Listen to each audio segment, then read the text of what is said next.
शेती माती आणि मातीमध्ये पिकणारं पीक आणि तुमच्या ताटापर्यंत येणारी भाकर ही माझ्या शेतकरी बापाची देण आहे, हे विसरू नका. आज दिवाळी आल्याच्या नंतर तुम्ही घराला लाइटिंग कोणती करायची, मुलांना कपडे कोणते घ्यायचे, मिठाई कोणती घ्यायची, फराळ काय करायचा याचा विचार करताय, पण दुसरीकडे माझा शेतकरी बाप अतिवृष्टीने झोडपून निघालाय.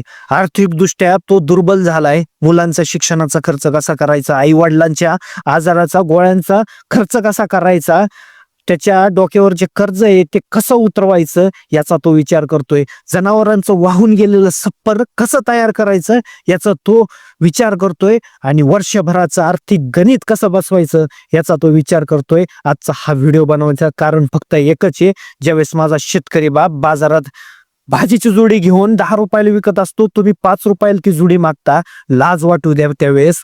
फक्त एवढंच सांगणं आहे, कारण की इथून मागं तुम्ही आमच्या शेतकऱ्याचं अन्नधान्य खात आलात, पण इथून पुढं शेतकऱ्याचं रक्त पिऊ नका, म्हणजे झालं. एवढंच सांगायचंय.